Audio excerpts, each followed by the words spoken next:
Members of Congress, I now have the high privilege and distinct honor of presenting to you His Excellency Benjamin Netanyahu, Prime Minister of Israel.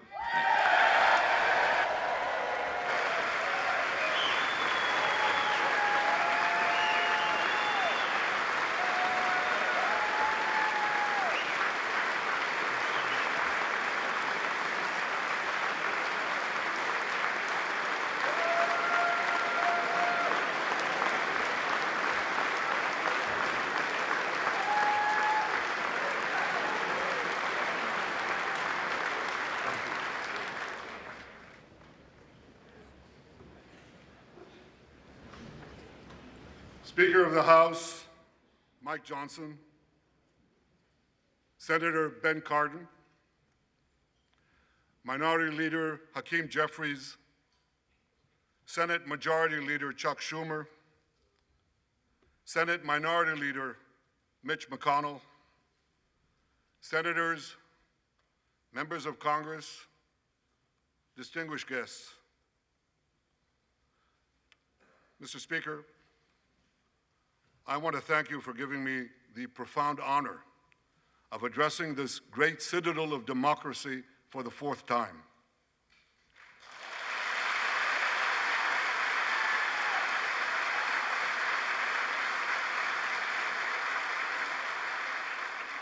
We meet today at a crossroads of history. Our world is in upheaval. In the Middle East, Iran's axis of terror confronts America, Israel, and our Arab friends. This is not a clash of civilizations. It's a clash between barbarism and civilization.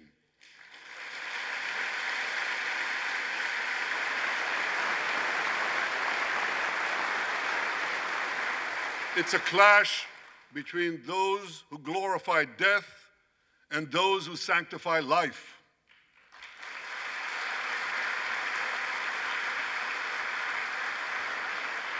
For the forces of civilization to triumph, America and Israel must stand together.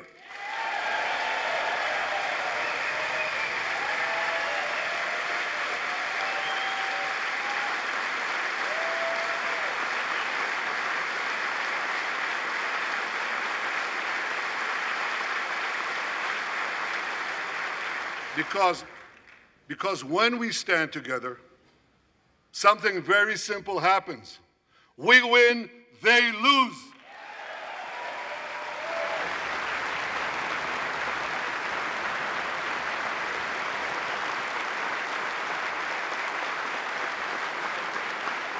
And my friends, I came to assure you today of one thing: we will win.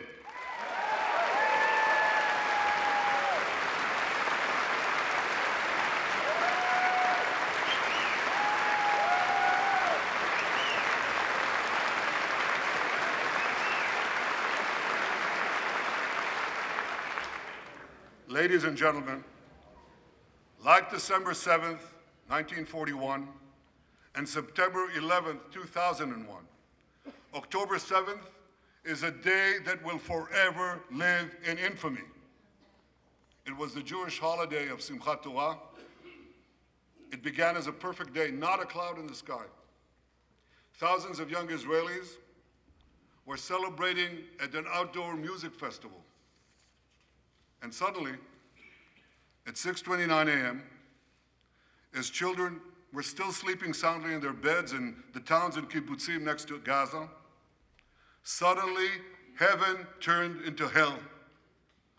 3,000 Hamas terrorists stormed into Israel. They butchered 1,200 people from 41 countries. including 39 Americans. Proportionately, compared to our population size, that's like 20 9/11s in one day. And these monsters, they raped women, they beheaded men, they burnt babies alive, they killed parents in front of their children, and children in front of their parents. They dragged 255 people, both living and dead, into the dark dungeons of Gaza. Israel has already brought home 135 of these hostages, including 7 who were freed in daring rescue operations.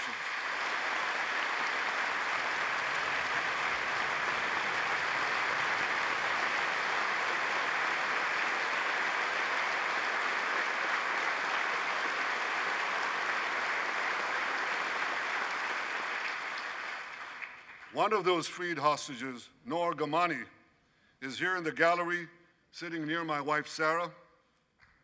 On the morning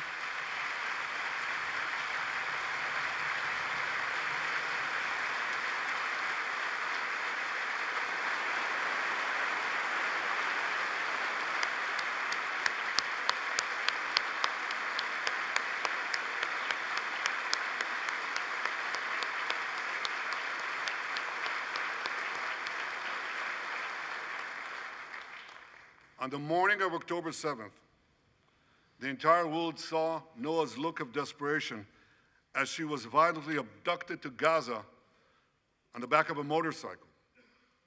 I met Noah's mother, Leora, a few months ago. She was dying of cancer. She said to me, "Prime Minister, I have one final wish. I wish to hug my daughter Noah one last time before I die." 2 months ago, I authorized a breathtaking commando rescue operation. Our special forces, including a heroic officer named Arnon Zmora, who fell in this battle, rescued Noah and 3 other hostages.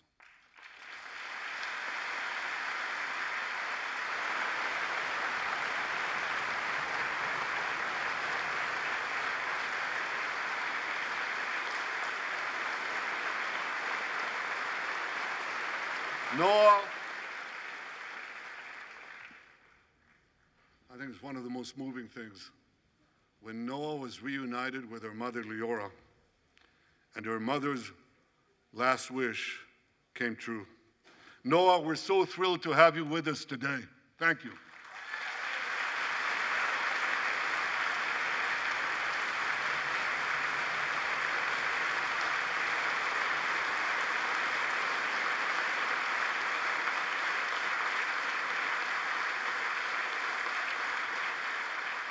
Many hostage families are also here with us today, including Eliyahu Bibas. Eliyahu Bibas is the grandfather of those 2 beautiful red-headed boys, the Bibas boys, toddlers. And they were taken hostage with their mother and and Eliyahu's son. The entire family was taken hostage. 2 beautiful red-haired children taken hostage. What monsters. And with us also is Iris Chaim, whose son, Yotam, bravely escaped Hamas captivity with 2 other Israelis, and tragically they were killed, making their way back to our lines. We have with us also the families of American hostages. They're here.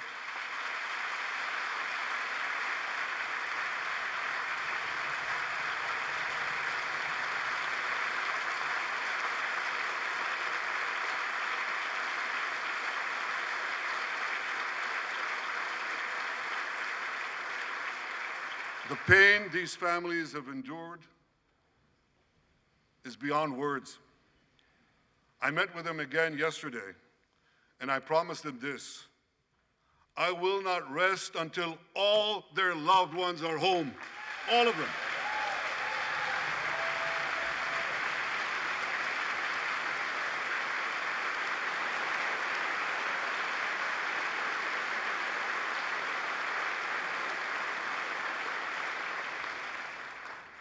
As we speak, we're actively engaged in intensive efforts to secure their release, and I'm confident that these efforts can succeed. Some of them are taking place right now.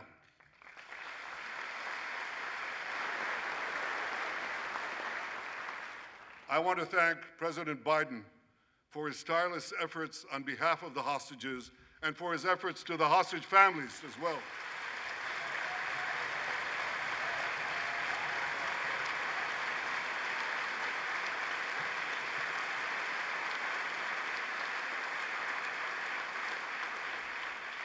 I thank President Biden for his heartfelt support for Israel after the savage attack on October 7th. He rightly called Hamas sheer evil. He dispatched 2 aircraft carriers to the Middle East to deter a wider war. And he came to Israel to stand with us during our darkest hour, a visit that will never be forgotten.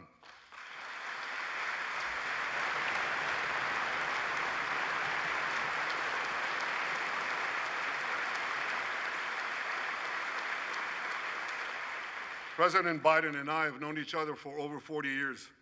I want to thank him for half a century of friendship to Israel and for being, as he says, a proud Zionist. Actually, he says, a proud Irish-American Zionist.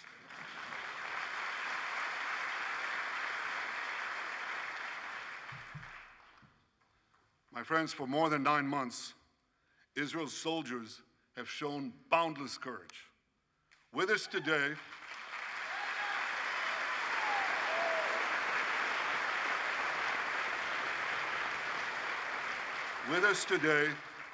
is Lieutenant Avichai Reuven.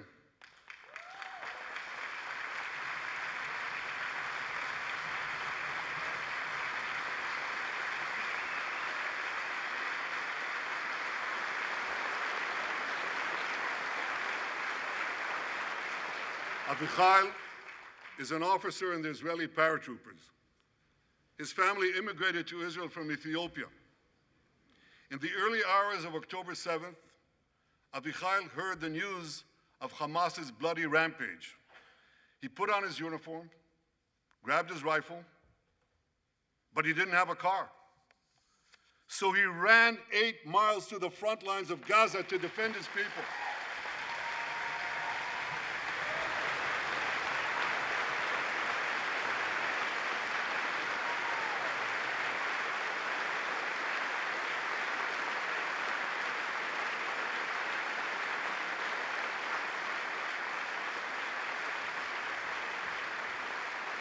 You heard that right. He ran 8 miles, came to the front lines, killed many terrorists, and saved many, many lives. Avichai, we all honor your remarkable heroism. Another Israeli is with us here today, and he's stand up right next to Avichai. This is Master Sergeant Ashraf al-Bakhiri.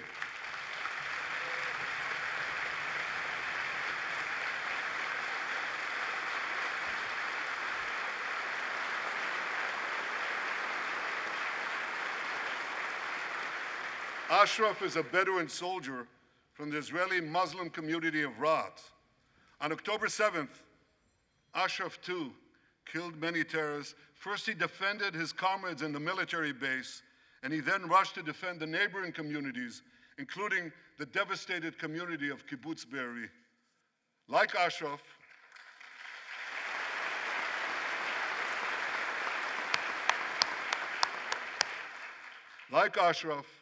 the Muslim soldiers of the IDF fought alongside their Jewish, Druze, Christian, and other comrades in arms with tremendous bravery.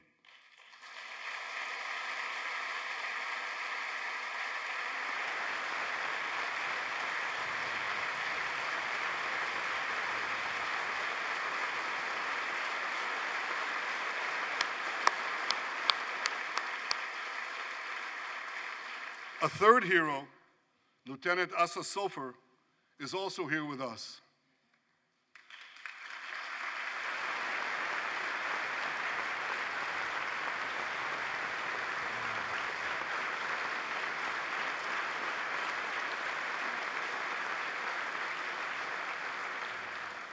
Asa fought as an officer in the Tank Corps, and he was wounded in battle. He was wounded in battle while protecting his fellow soldiers from a grenade. He lost his right arm and the vision in his left eye. He's recovering, and incredibly, within a short time, Asa will soon return to active duty as a commander of a tank company.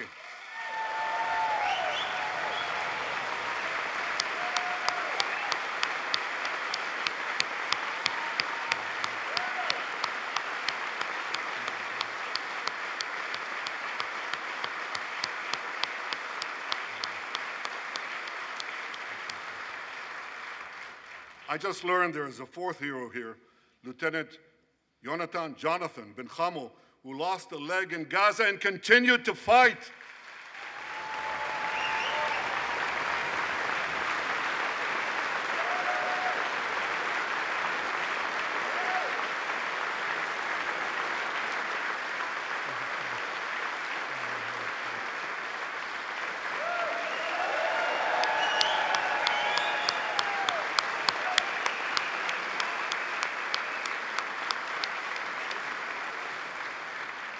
My friends, these are the soldiers of Israel, unbowed, undaunted, unafraid.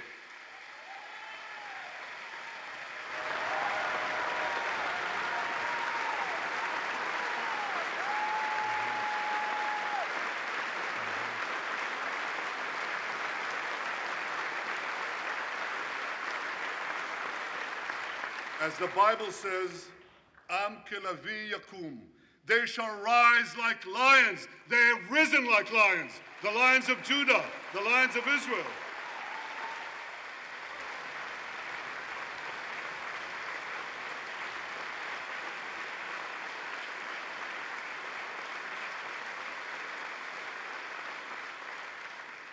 Ladies and gentlemen, the men and women of the IDF come from every corner of Israeli society.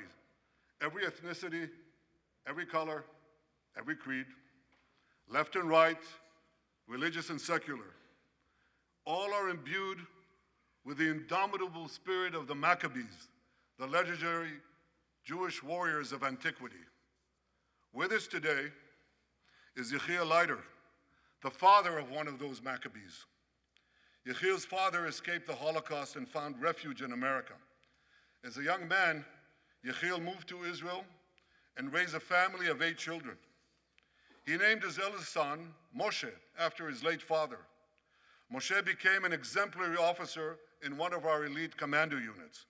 He served with distinction for 2 decades while raising 6 beautiful children of his own. On October 7th, Moshe volunteered to return to combat. 4 weeks later, he was killed when a booby-trapped mine exploded in a tunnel shaft right next to a mosque.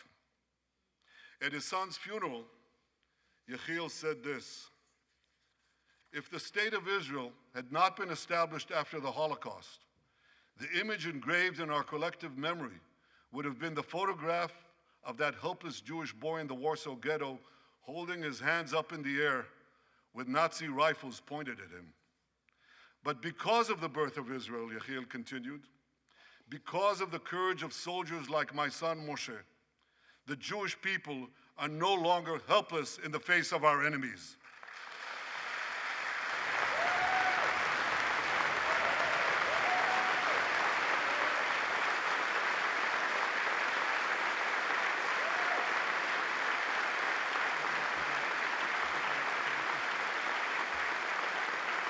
Yechiel, please rise so we can honor your son's sacrifice. And I pledge to you and to all the bereaved families of Israel, some of whom are in this hall today, the sacrifice of your loved ones will not be in vain.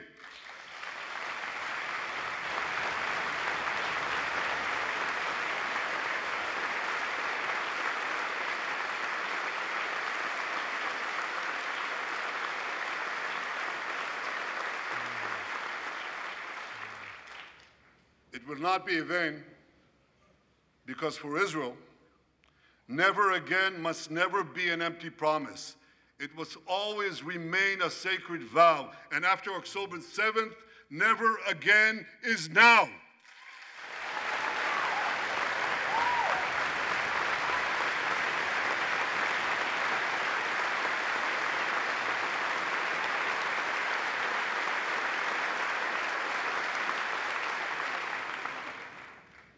My friends, defeating our brutal enemies requires both courage and clarity. Clarity begins by knowing the difference between good and evil. Yet incredibly, many anti-Israel protesters, many choose to stand with evil. They stand with Hamas. They stand with rapists and murderers. They stand with people who came into the kibbutzim, into a home. The parents hid the children, the two babies, in the attic, in a secret attic. They murdered the families, the parents. They found the secret latch to the hidden attic, and then they murder the babies. These protesters stand with them. They should be ashamed of themselves.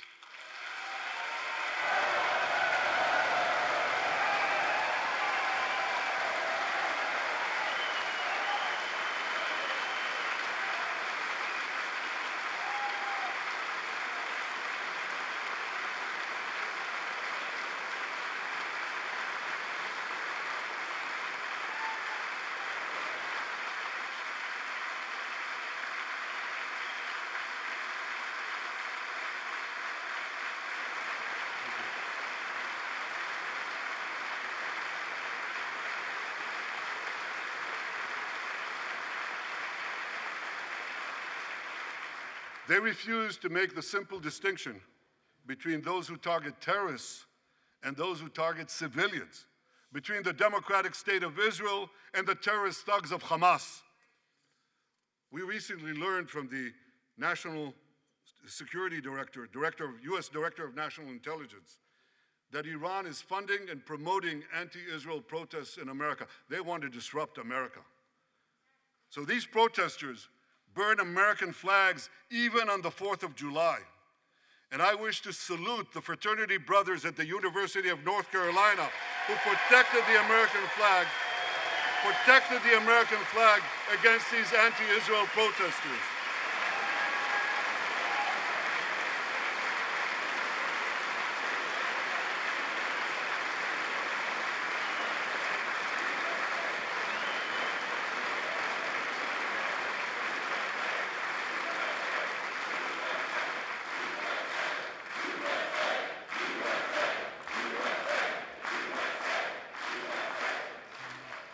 For all we know, Iran is funding the anti-Israel protests that are going on right now outside this building.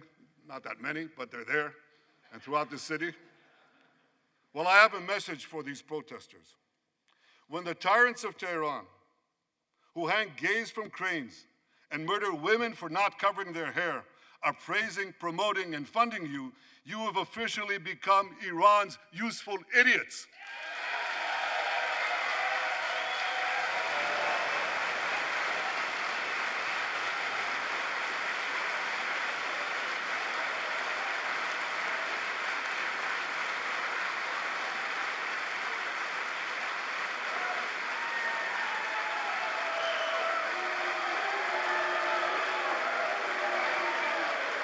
Some of these protesters, and it's amazing, absolutely amazing, some of these protesters hold up signs proclaiming gays for Gaza.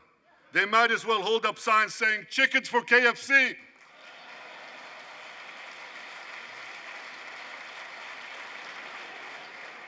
These protesters chant from the river to the sea, but many don't have a clue what river and what sea they're talking about. They not only get an F in geography, they get an F in history. They call Israel a colonialist state. Don't they know that the land of Israel is where Abraham, Isaac, and Jacob prayed, where Isaiah and Jeremiah preached, and where David and Solomon ruled?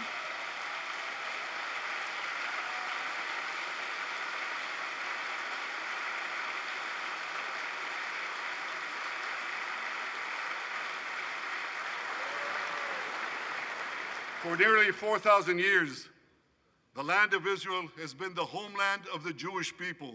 It's always been our home. It will always be our home.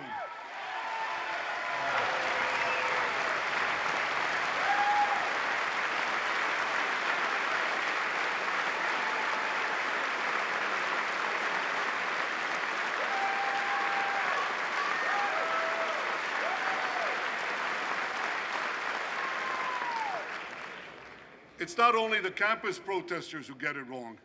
It's also the people who run those campuses. 80 years after the Holocaust, the presidents of Harvard, Penn, and I'm ashamed to say my alma mater, MIT, couldn't bring themselves to condemn the calls for the genocide of Jews. You remember what they said? They said, it depends on the context. Well, let me give these befuddled academics a little context.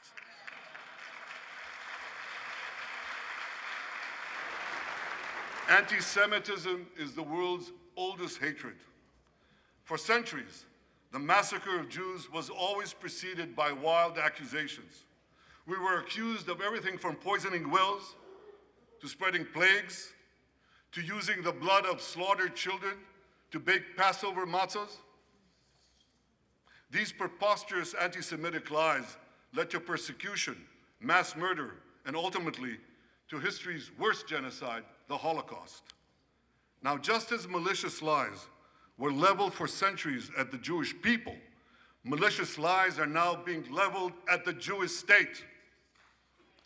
No, don't applaud. Listen. The outrageous slanders that paint Israel as racist and genocidal are meant to delegitimize Israel, to demonize the Jewish state, and to demonize Jews everywhere. And no wonder we've witnessed an appalling rise of anti-Semitism in America and around the world. My friends, whenever and wherever we see the scourge of anti-Semitism, we must unequivocally condemn it and resolutely fight it, without exception.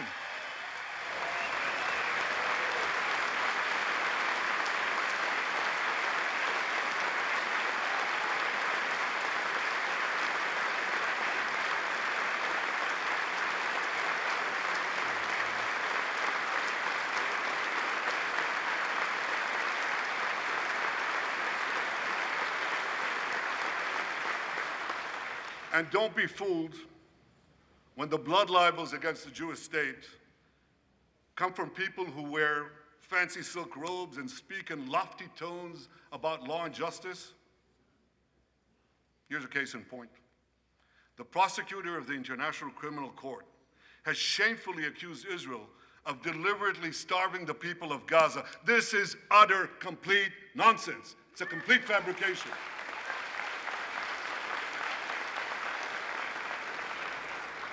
Israel has enabled more than 40,000 aid trucks to enter Gaza. That's 500,000 tons of food, and that's more than 3,000 calories for every man, woman, and child in Gaza. If there are Palestinians in Gaza who aren't getting enough food, it's not because Israel is blocking it, it's because Hamas is stealing it.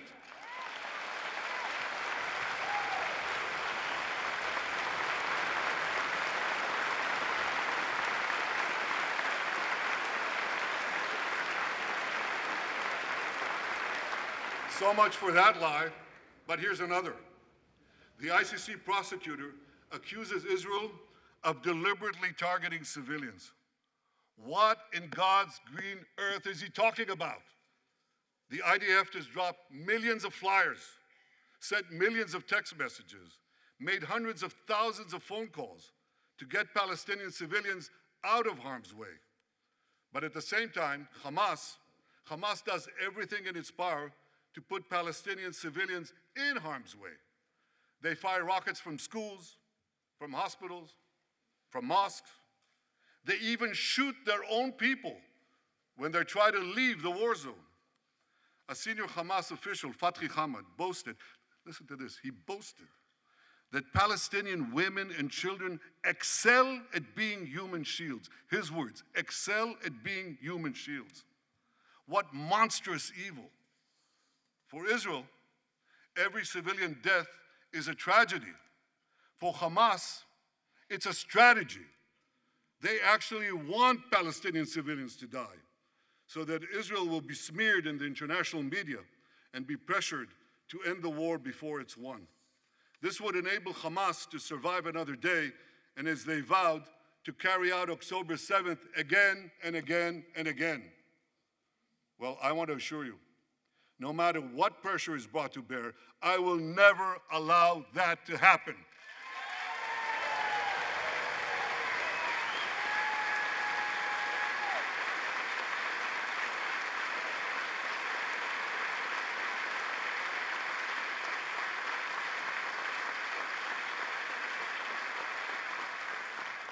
The vast majority of Americans have not fallen for this Hamas propaganda. They continue to support Israel. And I want to say thank you, America, and thank you, senators and House members, who continue to support us, continue to support Israel, continue to support the truth, and see through the lies. But as for the minority that may have fallen for Hamas's con's job, I suggest you listen to Colonel John Spencer. John Spencer is head of urban warfare studies at West Point. He studied every major urban conflict. I was going to say in modern history. He corrected me, no, in history. Israel, he said, has implemented more precautions to prevent civilian harm than any military in history and beyond what international law requires.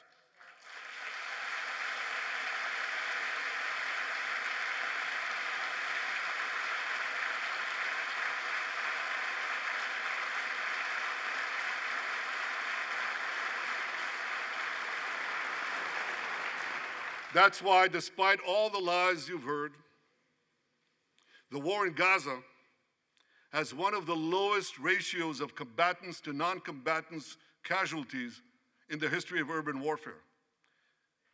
And you want to know where it's lowest in Gaza? It's lowest in Rafah. In Rafah. Remember what so many people said? If Israel goes into Rafah, there'll be thousands, maybe even tens of thousands of civilians killed. Well, last week, I went into Rafah.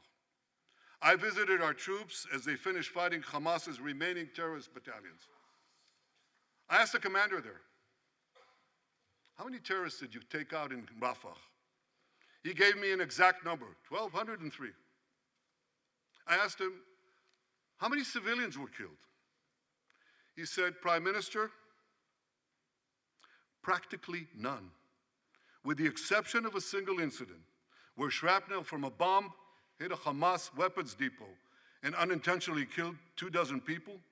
The answer is practically none. You want to know why? Because Israel got the civilians out of harm's way, something people said we could never do, but we did it.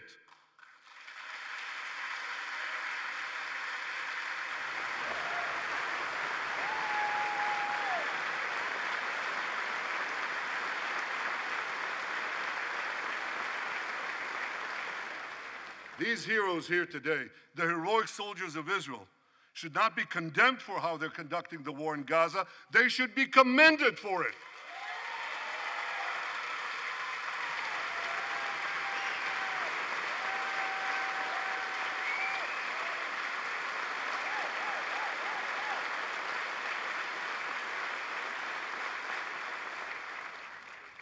I want to thank all of you here today who forcefully opposed the false accusations of the ICC and stood up for the truth. These lies are not only libelous, they're downright dangerous. The ICC is trying to shackle Israel's hands and prevent us from defending ourselves. And if Israel's hands are tied, America is next. And I'll tell you what else is next. The ability of all democracies to fight terrorism will be imperiled. That's what's on the line. So let me assure you, the hands of the Jewish state will never be shackled. Israel will always defend itself.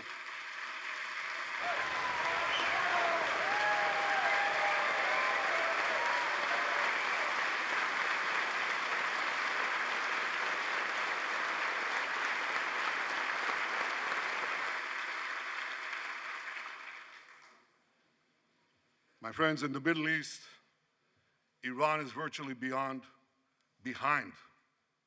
all the terrorism, all the turmoil, all the chaos, all the killing. And that should come as no surprise. When he founded the Islamic Republic, Ayatollah Khomeini pledged, "We will export our revolution to the entire world."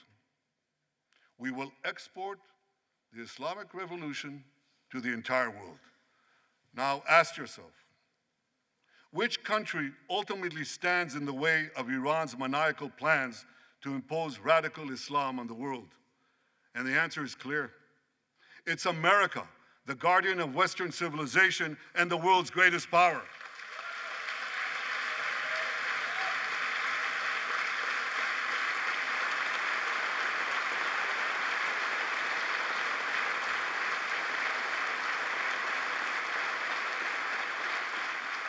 That's why Iran sees America as its greatest enemy.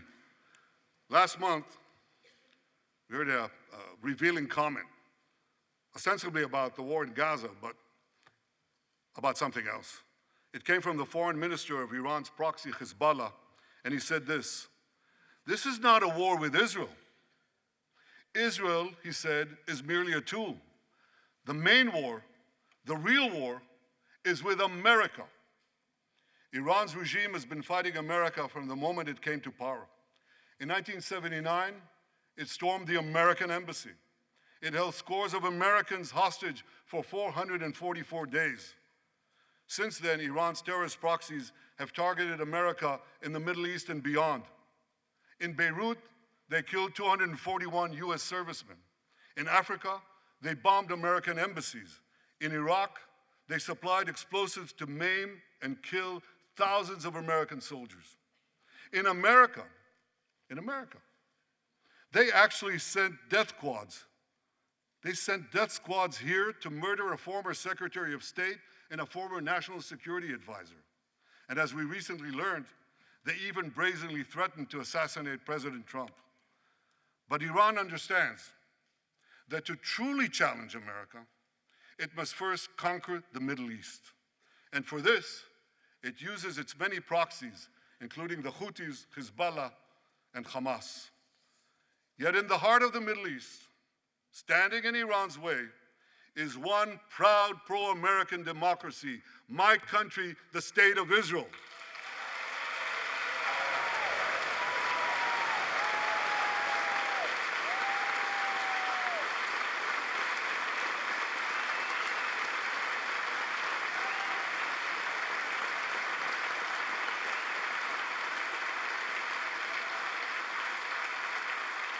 That's why the mobs in Tehran chant death to Israel before they chant death to America. For Iran, Israel is first, America is next. So when Israel fights Hamas, we're fighting Iran. When we fight Hezbollah, we're fighting Iran. When we fight the Houthis, we're fighting Iran. And when we fight Iran, we're fighting the most radical and murderous enemy of the United States of America. And one more thing. When Israel acts to prevent Iran from developing nuclear weapons that could destroy Israel and threaten every American city, every city that you come from, we're not only protecting ourselves, we're protecting you.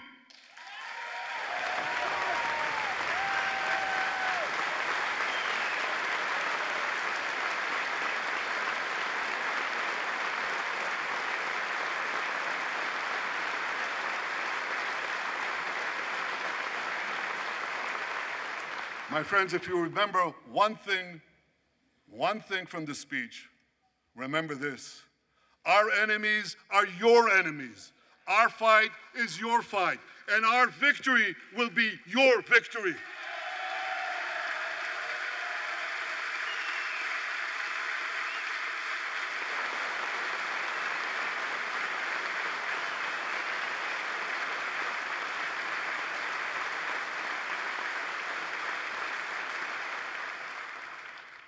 Ladies and gentlemen, that victory is in sight.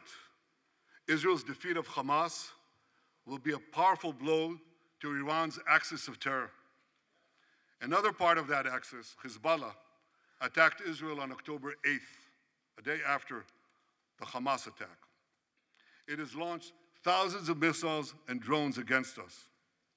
80,000 of our citizens in northern Israel evacuated their homes, becoming effectively refugees in their own land. We are committed to returning them home. We prefer to achieve this diplomatically, but let me be clear. Israel will do whatever it must do to restore security to our northern border and return our people safely to their homes.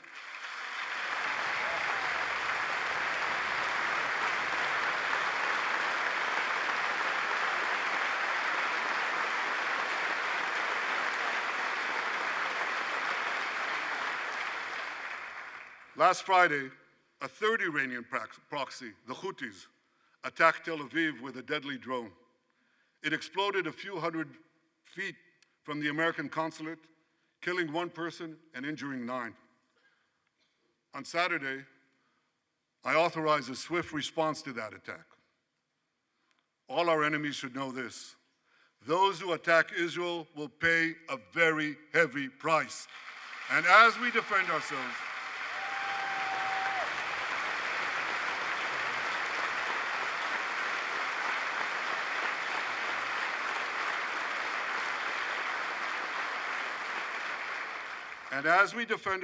on all fronts, I know that America has our back, and I thank you for it.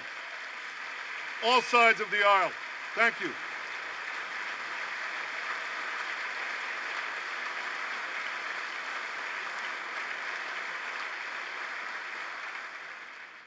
My friends, for decades, America has provided Israel with generous military assistance, and a grateful Israel has provided America with critical intelligence that saved many lives. We've jointly developed some of the most sophisticated weapons on earth. I choose my words carefully. We've jointly developed some of the most sophisticated weapons on earth that help protect both our countries. And we also help keep Americans' boots off the ground while protecting our shared interests in the Middle East.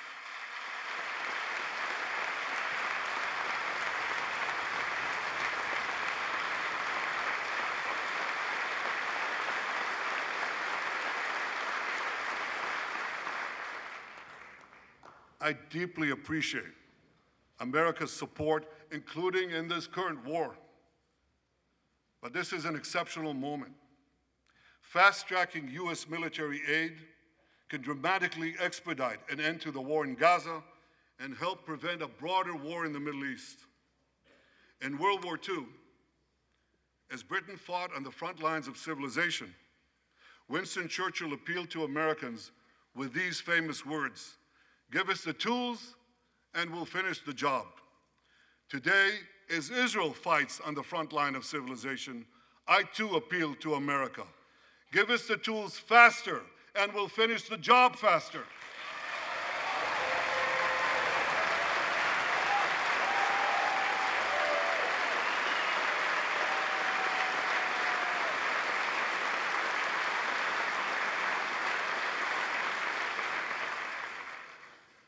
My dear friends, the war in Gaza could end tomorrow if Hamas surrenders, disarms, and returns all the hostages.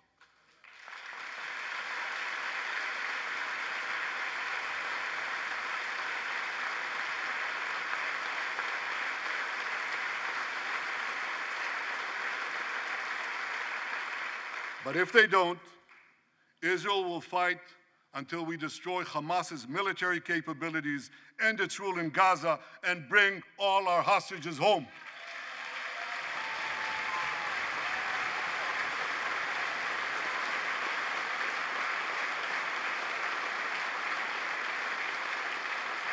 That's what total victory means, and we will settle for nothing less.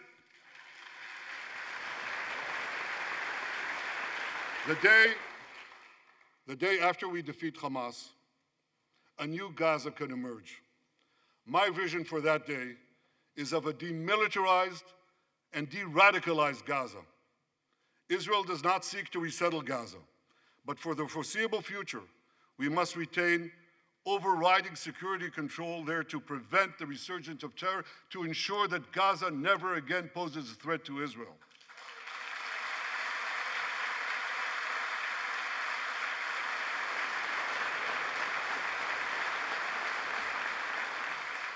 Gaza should have a civilian administration run by Palestinians who do not seek to destroy Israel. That's not too much to ask.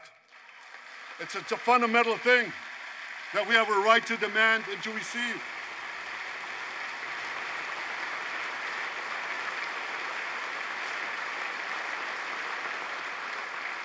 A new generation of Palestinians must no longer be taught to hate Jews, but rather to live in peace with us.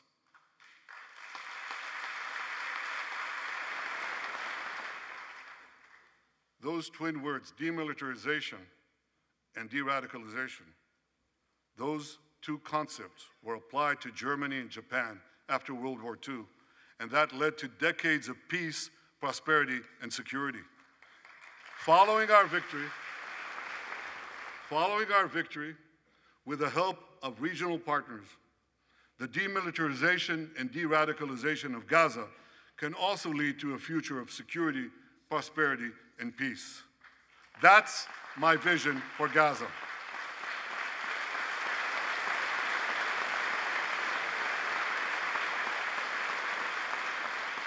Now here's my vision for the broader Middle East. It's also shaped in part by what we saw in the aftermath of World War II. After that war, America forged a security alliance in Europe to counter the growing Soviet threat. Likewise, America and Israel today can forge a security alliance in the Middle East to counter the growing Iranian threat. All countries that are at peace with Israel and all those countries who will make peace with Israel should be invited to join this alliance. We saw a glimpse of that potential alliance on April 14th. Led by the United States, more than half a dozen nations worked alongside Israel to help neutralize hundreds of missiles and drones launched by Iran against us. Thank you, President Biden, for bringing that coalition together.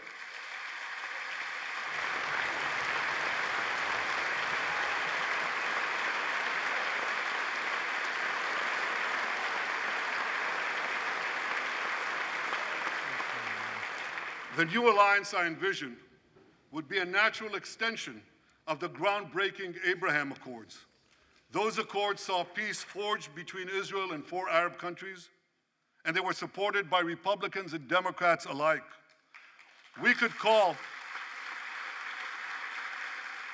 I have a name for this new alliance. I think we should call it the Abraham Alliance.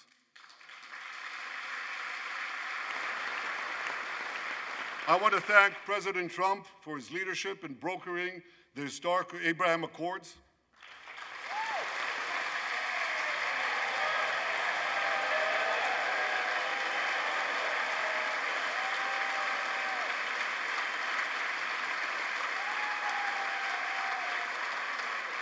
Like Americans, Israelis were relieved that President Trump emerged safe and sound from that dastardly attack on him, dastardly attack on American democracy.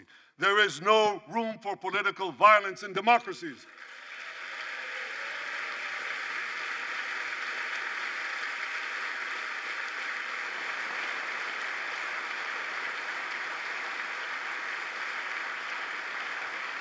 I also want to thank President Trump for all the things he did for Israel, from recognizing Israel's sovereignty over the Golan Heights, to confronting Iran's aggression, to recognizing Jerusalem as our capital and moving the American embassy there.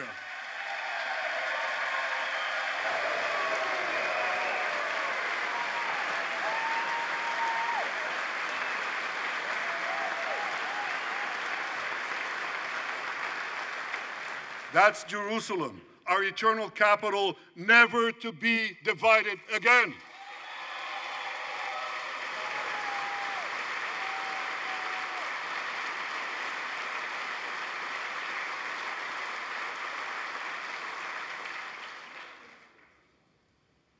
My dear friends, Democrats and Republicans, despite these times of upheaval, I'm hopeful about the future.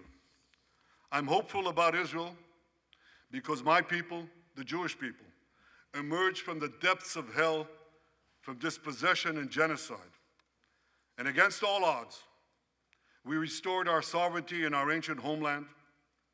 We built a powerful and vibrant democracy, a democracy that pushes the boundaries of innovation for the betterment of all humanity. I'm hopeful about America because I'm hopeful about Americans. I know how much the people of this country have sacrificed to defend freedom. America will continue to be a force for light and good in a dark and dangerous world.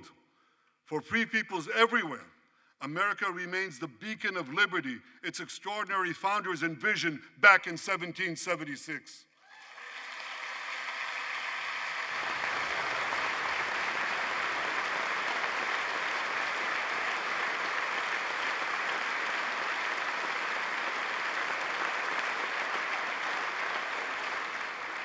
Working together, I'm confident that our two nations will vanquish the tyrants and terrorists who threaten us both. As Israel's Prime Minister, I promise you this: no matter how long it takes, no matter how difficult the road ahead, Israel will not relent, Israel will not bend. We will defend our land, we will defend our people, we will fight until we achieve victory. Victory over liberty, rather victory of liberty over tyranny, victory of life over death, victory of good over evil. That's our solemn commitment.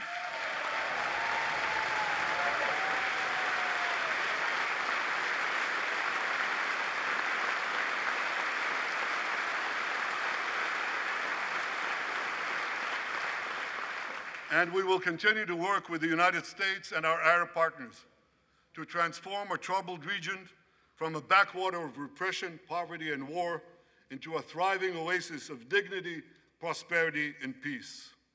In this noble mission, as in many others, Israel will always remain America's indispensable ally. Through thick and thin,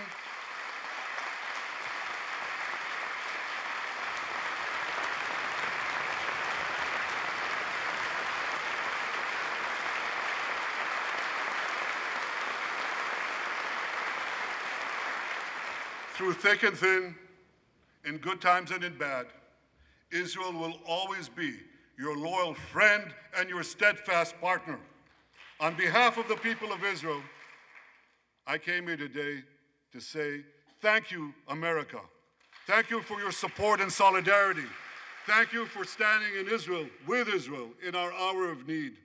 Together we shall defend our common civilization. Together, we shall secure a brilliant future for both our nations.